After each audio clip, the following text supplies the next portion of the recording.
Hey guys, it's Fred coming at you live once again. Have another video here. This video is also local. This is dealing with Danville, Kentucky, dealing with Stanford, Kentucky. This is in reference to one of the officers that beat the old man at Walmart with dementia, T.J. Godby. This is where he once worked in Stanford, Kentucky, and after he left Stanford, he went to Danville, Kentucky. Now, in Danville, Kentucky, he's just recently been involved with the beating of almost a 70-year-old man with dementia. But this story here that they've come up with is when he worked with the Stanford Police Department. And let me play the story, and then we'll talk about it as we go. In other news, we're following through on the story of an incident between Danville Police Officer T.J. Godby and a Danville man with dementia. Today, our Kaylee Randall reviewed newly released body cam footage from a traffic stop in 2021 that shows Officer Godby arresting another elderly dementia patient whose son talked about what happened to his late father. Now, we want to warn you, the graphic images may be disturbing to some viewers.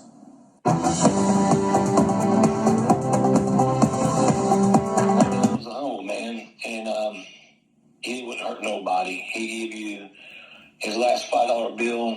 He's the type of person who opens doors up for people when they go to the gas station. The late 74-year-old William Good, a father, friend, and compassionate man who always looked out for others before himself. He was also diagnosed with both dementia and Alzheimer's. I never always see my dad get really upset about nothing. He always had a smile on his face. On September 23rd, 2021, Good was driving to work at the Bluegrass Stockyards around 1:30 in the morning when he was pulled over by Officer T.J. Godby, who was with Stanford Police at the time. Officer Godby was not wearing a body camera, but this footage from Danville officers who came to help with the call shows some of what happened early that morning. What is your problem, man? According to a citizen complaint, Good was seen driving recklessly and in the wrong lane. Godby conducted a traffic stop, but Good refused to stop his vehicle and drove for another 6 miles. Once stopped, Good exited the vehicle on command. When he reached back into his vehicle, Godby and a deputy with the Lincoln County Sheriff's Office, who had joined the pursuit, pulled him back. They asked him for his ID. Well, he went back, get back in the car, his Kia, and that's when all heck broke loose. With no body cams being worn, what happens next was not recorded. The complaint reads, Good tensed up and resisted officers.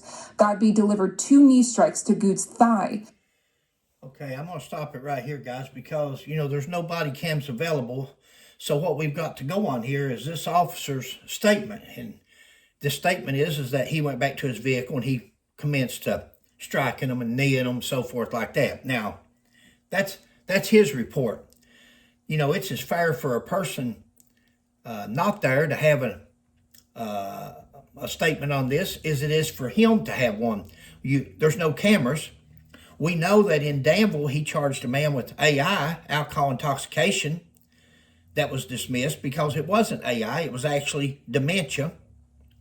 He charged a man with shoplifting. We know that it wasn't shoplifting because the loss prevention officer at Walmart said that Mr. Hardwick never left a barrier, never left a security perimeter, so he didn't shoplift, but yet he was charged with shoplifting by the Danville Police Department. That charge was also dismissed. And he was charged with resisting arrest.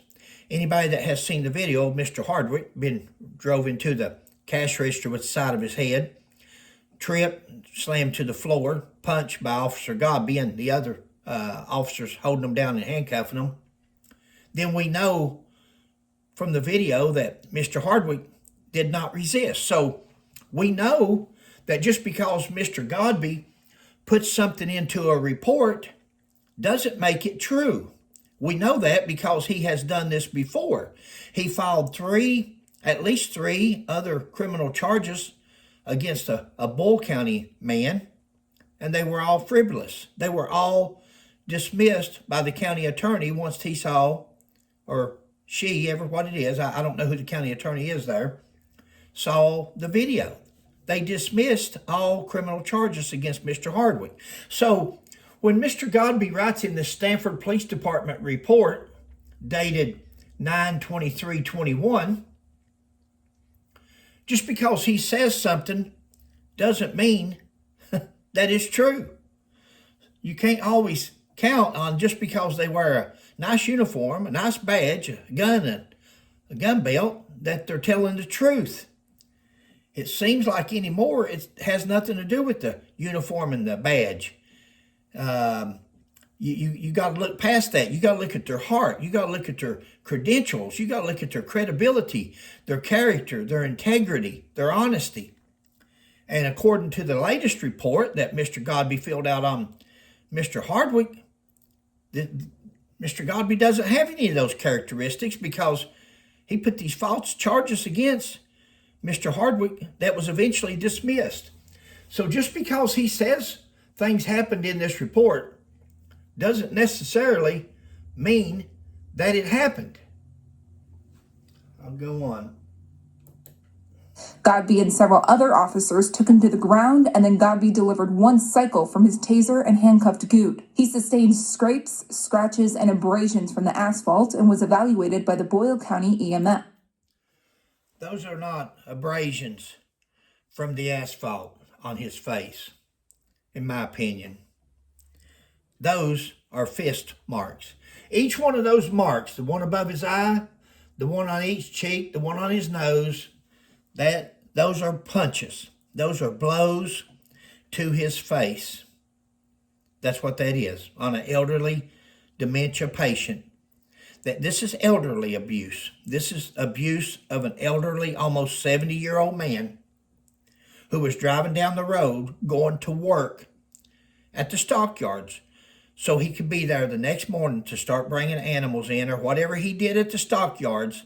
They said he was a good employee, good, faithful employee. Not drinking, not driving reckless, not doing anything out of the way, see, because they can write anything into these reports that you want to. But at 1 o'clock, 1:30 in the morning, you see somebody on the highway, a young officer, you think, whoa, this may be some activity here. Out here at 1 o'clock, 1:30 in the morning, he's got to be leaving the bar. He's got to be going home. He's drunk. He's impaired. No, he's just an elderly old man trying to make a living and going to work at the stockyards. And then he run up on Mr. TJ Featherweight Godby. That's wanting to make another score, make another takedown, a beatdown, in my opinion. I don't think it's my opinion. I think it's fact, but we'll put my opinion here. So when you heard about what happened during that traffic stop and how they treated him, what was your reaction? What would it be if your father's 71 years old at the time? He would have been 75, like I said. His birthday would be on February 2nd. He would turn 75. But I thought it was your dad. when you hear a phone call that your dad got beat up by cops, and you see pictures afterwards, and the cop admitted to you, I called him. Stanford Police Department, they connected with Mr. Officer Godby, and he confirmed that he did use force, but he thought my dad was on drink or on drugs. Bill says his dad was not on drugs or under the influence. A breathalyzer test was conducted. The results were 0. All right, you want to take a big deep breath and blow out only. In part of the body cam footage, you can hear Danville police officers discussing the incident. All 0, his pupils look pretty normal. He's got some pretty good injury. Blow 000s, pupils are normal. The other one says he's got some pretty good injuries. It makes me angry inside because I can't do nothing for him at the time. And now he's gone. And I got this reliving it like it was yesterday. Hurt me. Because a little man like him should not be a cop anywhere. LEX 18 spoke with Ephraim Helton, who calls the new body cam footage another rush to judgment with no evidence of alcohol. Helton points out another elderly person with dementia was subjected to excessive force by Godby and continues to wear his badge. All cops ain't bad, for number one. But you got probably about 15-20% of cops are bad. Watch out for those. Record. Everybody bring your phones out and start recording. Because 9 chances out of 10, some cops ain't got no body cams. The investigation was closed on November 8th, 2021. Godby's use of excessive force was found not unreasonable or excessive. Kaylee Randall, LEX 8. Not unreasonable unless it's your dad. Not unreasonable unless it's your father, 71-year-old father. Embarrassing. Of course, they gave him a good recommendation, and he went on to be employed as a Danville police officer, where he did it again. Because, see, a person's, whether you're a criminal or law enforcement or whatever, a person's past often predicts their future. Sad. Thank you, guys. Catch you next time.